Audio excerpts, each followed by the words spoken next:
Welcome to Agri-Pulse Newsmakers, where we aim to take you to the heart of ag policy. I'm Spencer Chase. Our guest this week is Florida Republican Kat Cammack, who joins us to discuss her home state's recovery from Hurricane Ian. But first, here's this week's headlines. California's Proposition 12 took center stage before the Supreme Court this week. The law has been approved by California voters and requires all pork, egg, and veal producers to meet specific animal housing standards to sell into the state. Justices peppered attorneys on both sides of the debate with tough questions as they worked to balance the rights of California citizens to regulate products on their shelves with the concerns farmers have offered about interstate commerce. FDA officials pledged to work toward reducing diet-related diseases by taking steps that will give consumers more information on what they're eating and pressure companies to reformulate products. FDA Commissioner Robert Califf says some in the food industry are misinforming consumers about the healthfulness of their products. As part of the White House's national strategy for eliminating hunger and reducing diet-related diseases, the FDA intends to develop regulations for front-of-pack labeling and set new longer-term targets for reducing sodium in foods. And finally, USDA trimmed its production expectations across several commodities.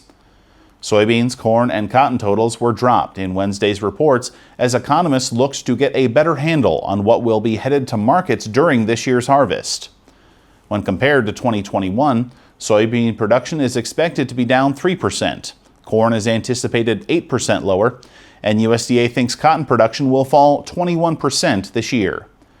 The changes largely come on lower yield expectations as USDA left acreage estimates alone for corn and soybeans month over month. Tucked away in Wednesday's crop production report are figures painting a grim picture for orange production, and that's before Hurricane Ian ripped through the state. Based on information prior to the hurricane, USDA dropped Florida's all-orange forecast 32%. Florida Republican Kat Cammack has been assessing the damage in her home state since the storm made landfall and says recovery will be a long process. I was down there this week seeing firsthand from an aerial view, but also boots on the ground, just exactly the extent of damage.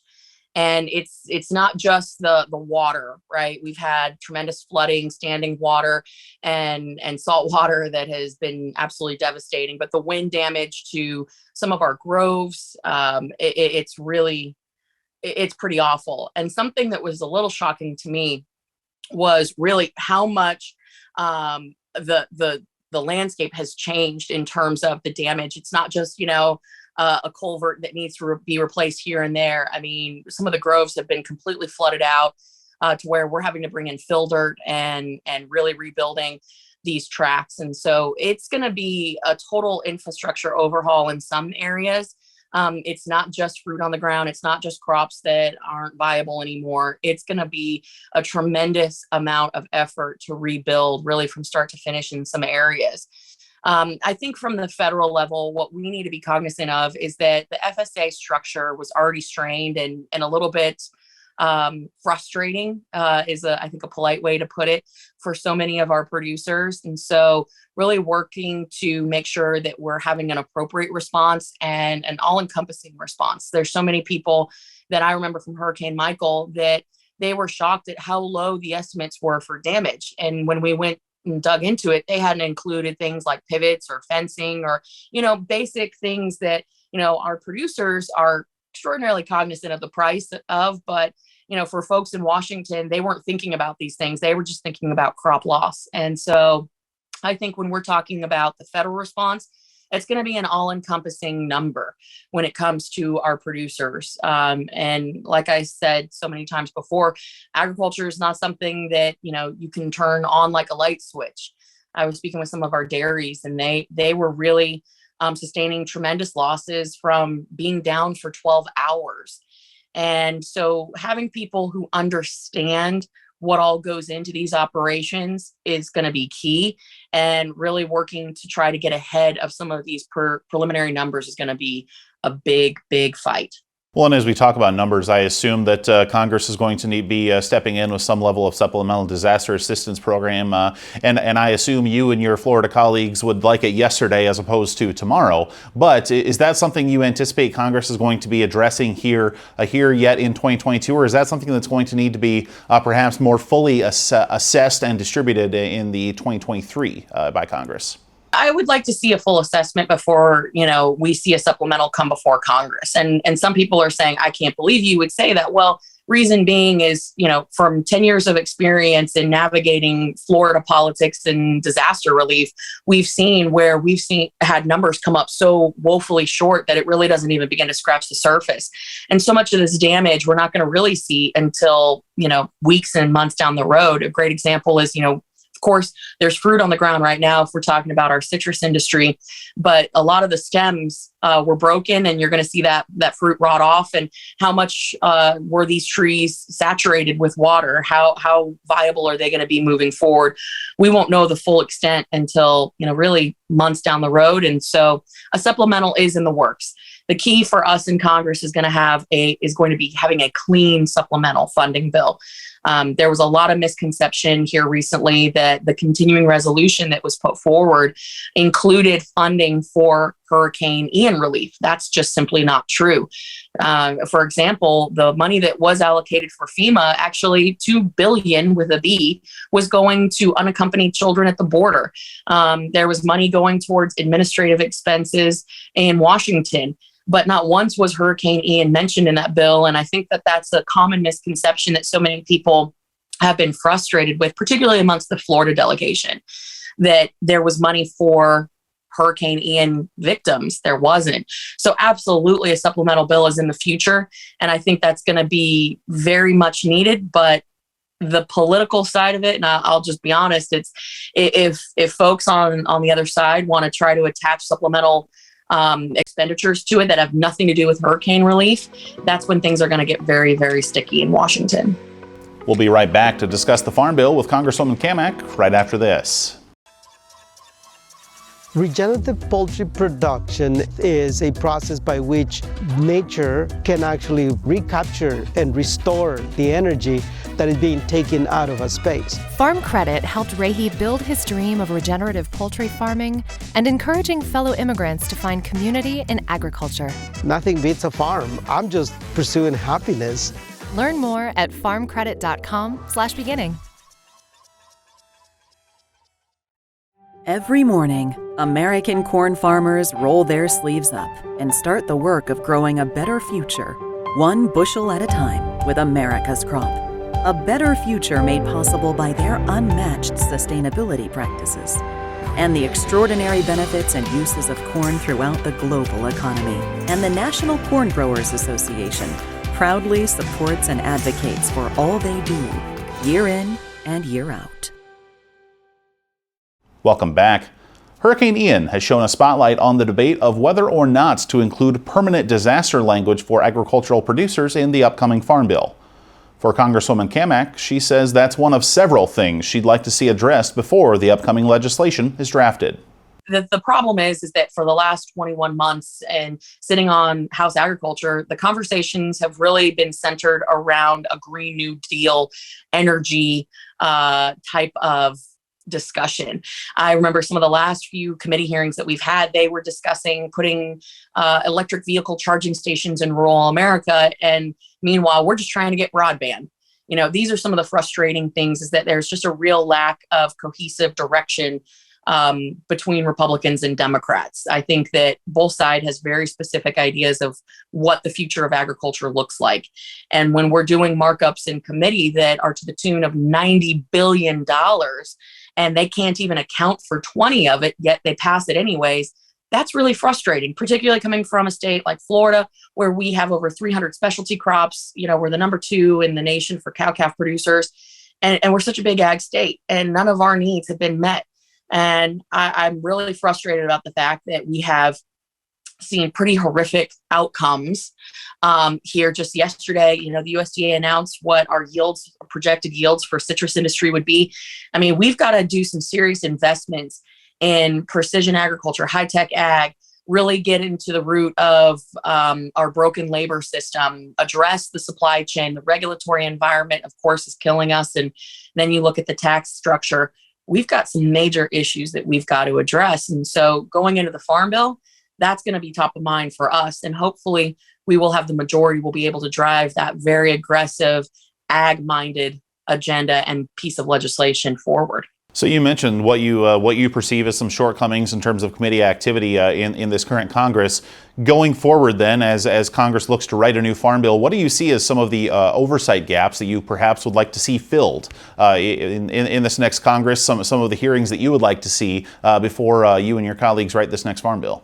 Oh my goodness. I don't know if the program's long enough to go over all the shortcomings that we need to address. I mean, I would say, there's some really some really serious discussions that need to be had about our young farmers programs. We talk a lot about the next generation of agriculture, and yet today, if you're a young farmer looking to get started, you have to have so much capital, and it is so intensive that it's virtually out of reach. And none of the programs that USDA has put forward have really hit the mark in terms of really closing the gap between the next generation and the current generation. And the tax structure, as I've said, it doesn't facilitate the passing of the family farm. It makes it virtually impossible. So we have a lot of work to do in that space. I would say on the nutritional side, of course, 80% of the Farm Bill is the nutritional programs like SNAP and EBT. The oversight has been severely lacking in that regard. I cannot tell you how many law enforcement investigations go on surrounding fraud and abuse within the program. And I'll be the first to go to bat for our farmers and say that our farmers produce because they don't want anybody to be hungry. We're the first to lend a hand when people are down. But we have seen absolute, just egregious waste, fraud, and abuse within these programs. And that needs to be investigated. People need to be held accountable. And that absolutely is going to be top of mind when we're talking about oversight. And then there's so many programs that need to be updated. We could get into a pretty substantial conversation about the direct assistance programs that have gone awry in the past and how we need to streamline that and bring that up to today's expectations. So I think oversight collectively is going to be a huge part of the goings on of the committee moving forward, not just putting together a farm bill, but really understanding the needs of 21st century agriculture and how we change that conversation, not just from, hey, this is the family farm, we feed our community, we feed our family, but ag is a national security concept that needs to be addressed as such. And so lots to do when it comes to the Farm Bill and the 118th Congress. Lots to do in that piece of legislation. A lot of things for you and I to discuss down the road, and we'll look forward to that conversation the next time it takes place. But for now, Congresswoman, thanks for joining us. Appreciate it. Have a good one. We'll be right back to hear from this week's panel. But first, our Hannah Pagel takes a look at where things stand on the trade front in this week's Ag by the Numbers. New ag export numbers from the USDA show August was another month of record high exports. But imports are also soaring, leading to a negative trade balance so far this year. This chart shows calendar year numbers for U.S. exports and imports from 2018 to the year-to-date totals in 2022. Exports so far sit at $130 billion, while imports total $133 billion, giving the U.S. a current negative trade balance of nearly $3 billion. As you can see, there is a trade surplus in every prior year on our chart except for 2019, when there was a trade deficit. So far, several factors have been identified as contributing to this year's trade deficit. A strong U.S. dollar is creating a challenging environment for American agricultural exporters. Infrastructure issues are also causing problems. Lower water levels on the Mississippi River are slowing barge traffic and increasing freight rates. Corn, rice, and soybean exports are at low levels, but beef exports have been solid. According to the U.S. Meat Export Federation, beef exports have topped $1 billion in 7 of the first 8 months of 2022. For Agri-Pulse, I'm Hannah Pagel.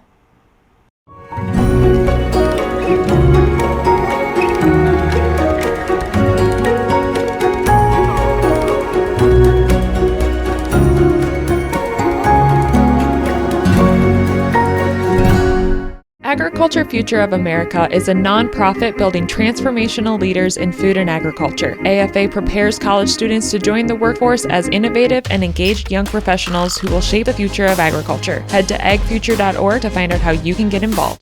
Welcome back to Agri-Pulse Newsmakers, where we're going to be diving into legal issues that were the hot topic in Washington, D.C. this week, specifically the Proposition 12 arguments at the Supreme Court. Joined this week by Travis Cushman with the American Farm Bureau Federation, Brian Frazelle with the Constitutional Accountability Center, and Elizabeth Rumley with the National Agricultural Law Center. Appreciate all of you taking the time to join us. And Travis, I'm going to go to you first here because prior to the arguments, I had the chance to hear from folks at both the American Farm Bureau and the National Pork Producers Council, the two lead plaintiffs in this particular case, and was basically got the opinion that Farm Bureau and MPPC felt pretty good about the case that they were bringing to the Supreme Court and felt pretty good prior to oral arguments. Having heard oral arguments, how do you feel about that case at this point? We feel very positive. I think the justices seem to recognize that there was some very, very large issues at play here. This issue just doesn't relate to agriculture. Often agriculture cases are the big precedent-setting cases before the Supreme Court, and this is obviously going to be one of them. But I think the justices seem to recognize here that if California can regulate farming practices across the country, Texas can regulate whether or not its products are made by union labor, non-union labor. There's an infinite amount of different kinds of retaliatory legislation that could be passed across the country. And I think the justices seem to recognize that concern with Prop 12. Well, and Elizabeth, as the justices get together and seek to make their decision, write that opinion, and we anxiously await that text. But as they look to work with each other on this, what does the court ultimately need to sort through as it looks to render its decision here? Well, in short, the first question is going to be whether the Ninth Circuit had a problem or made an error in dismissing the case. And so that would be one way that the court can address it. But if they want to look at the bigger issues of whether this is a Dormant Commerce Clause violation, whether it should stand if it's constitutional, and what test should be applied, if it should be the Pike test that they were questioning about, or if it should be a different kind of test. Those are all big questions that they're going to be looking at and that we may get answers to coming up in the beginning of next year. Well, and procedurally, there was very, very little very, very little discussion about the fact that there was that procedural Ninth Circuit option that you mentioned. And Brian, bringing you into the fold here, I wonder then, is there any room for some kind of a sort of a middle ground decision that satisfies both parties? Maybe that procedural route could be a way to do that. Maybe that wouldn't satisfy everyone, but it wouldn't necessarily, offend anyone's sensibilities either. Or are they basically going to have to side one way or the other and leave one of the parties, in this case, a little bit frustrated? Well, in one sense, the court will have to pick sides because the lower courts dismissed the lawsuit. And so if the Supreme Court affirms that decision, then the case is over and California wins.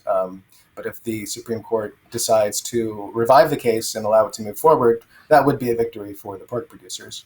But there are different ways that the court could do that, and it could allow some claims to go forward, but not others. And so I do think there's a possible result in which we could see a narrow victory for the pork producers that allows one of their claims to move forward, but not the other claim. And just for context, remember that the pork producers essentially brought two arguments against Proposition 12. One is the idea that California is trying to regulate beyond its borders. Even though Prop 12 only affects sales within California, that the argument is that it will have practical effects that will extend beyond California. That's the most broad and far-reaching argument that the pork producers have raised in this case. Personally, I did not hear sympathy for that point of view from any of the justices during Tuesday's argument. But the pork producers do have a fallback argument. They have, under this Pike balancing test that was just mentioned, that essentially is a principle that says if a law can be overturned if the burdens that it imposes on interstate commerce clearly outweigh the local benefits that it provides to the state. Essentially, this asks the court to kind of weigh the value of a law against its interference with interstate commerce. And I do think there's a possible result in which the Supreme Court could say, well, it was a little bit premature to dismiss that claim. We should let that claim move forward, allow the pork producers to try to prove their case about the effects of Proposition 12. That would require them, of course, to come up with evidence before the court. What would happen procedurally is that the case would go back down to the trial court. Both sides would present evidence, and the court would decide who was right about Proposition 12, possibly after a trial. And then you could have another appeal after that process is played out. And so you could see that result. That would be a narrow victory, though I think you could call a middle ground. I don't think the pork producers might be very happy with that result, however. The Supreme Court has always said that when courts apply this kind of balancing test, they're supposed to be very deferential to state judgments. And so state laws are almost never overturned under that balancing test. The last time the Supreme Court did that was in the 1980s, for example. So that shows just how rare it is. We'll be right back with more from our panel right after this.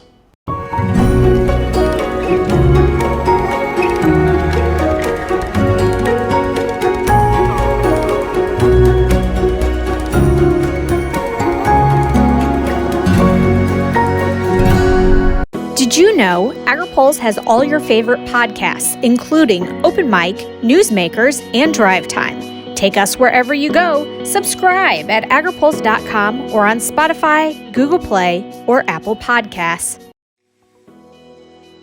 We kind of walked through a little bit, Brian did in his response there, Elizabeth, sort of some of the tenure of the room necessarily, and how justices were reacting to the arguments made by both sides. I wonder, as you had the opportunity to watch those discussions or listen to them rather, what from the justices necessarily jumped out at you, and how do you think that might be influencing the final outcome that we'll see? Well, a couple things. One, with the morality question that he discussed with the Pike balancing test, I think there was a lot of questions about what level morality should or would be considered in applying this test.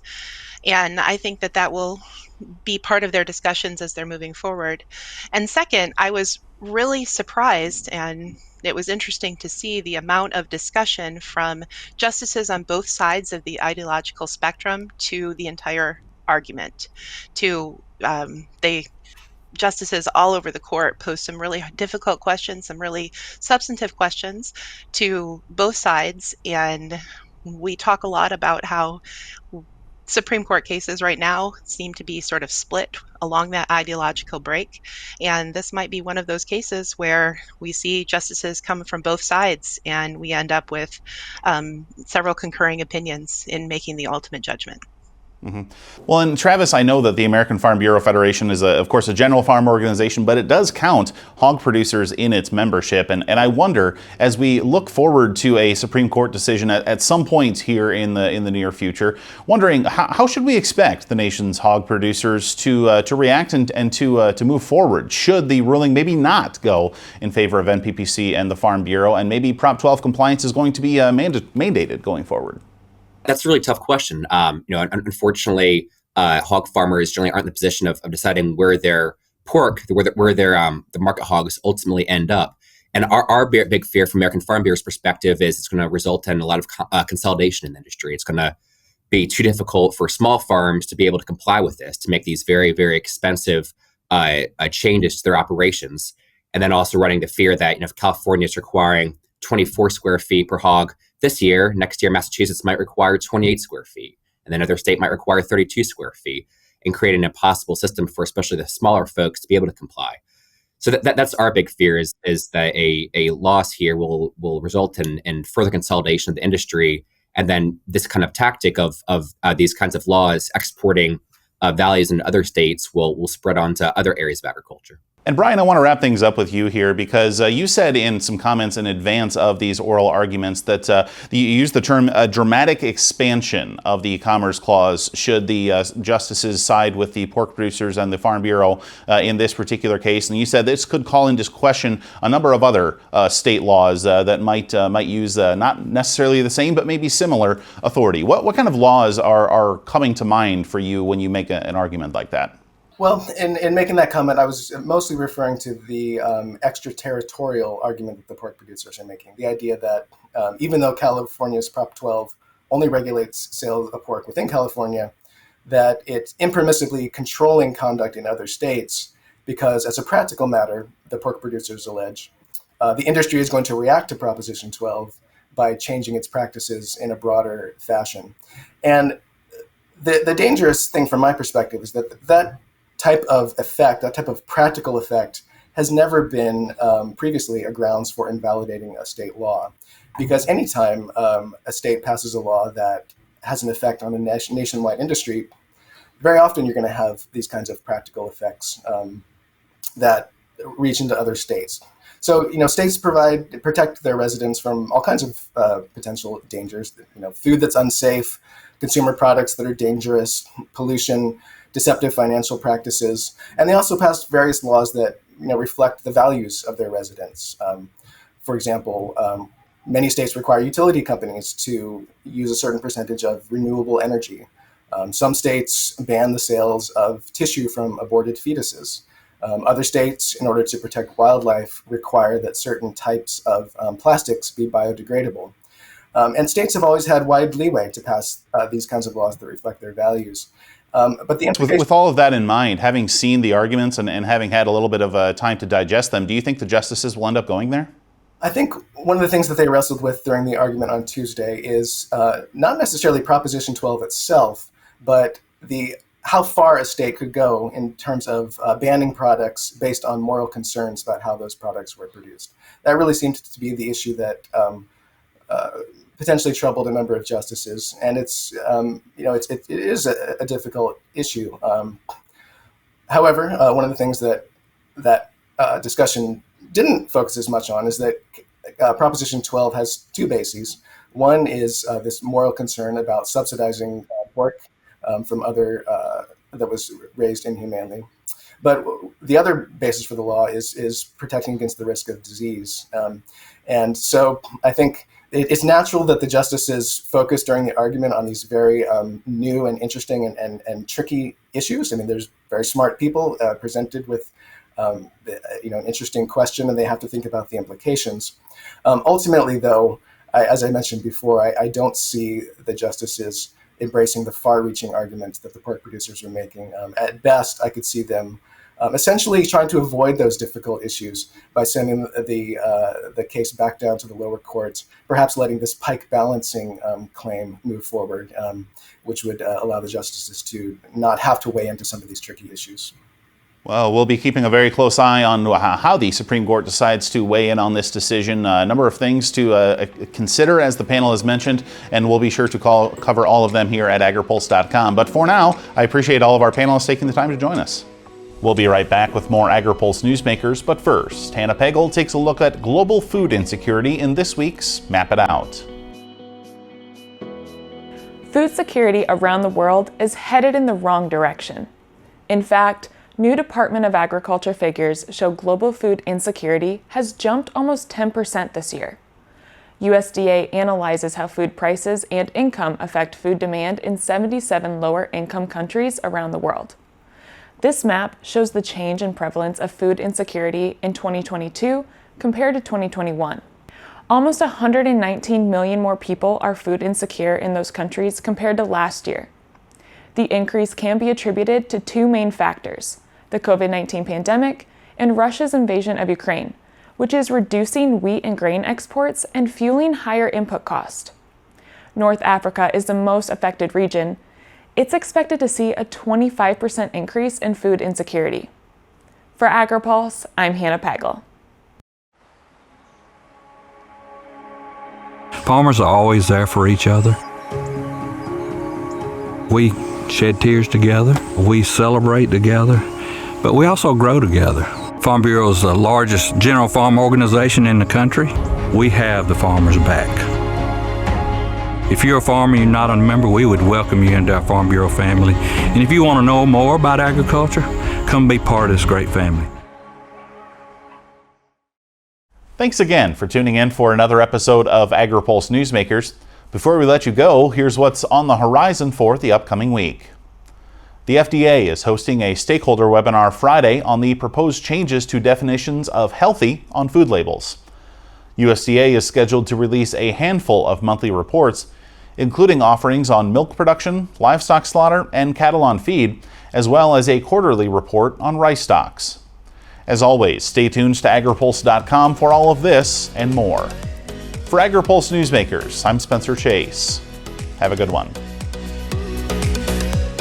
Newsmakers is a production of Agri-Pulse Communications. For more ag policy news, visit agripulse.com. You can also find our new content on YouTube and wherever you get your podcasts. Don't forget to follow Agri-Pulse and our correspondents on social media to get breaking news and more.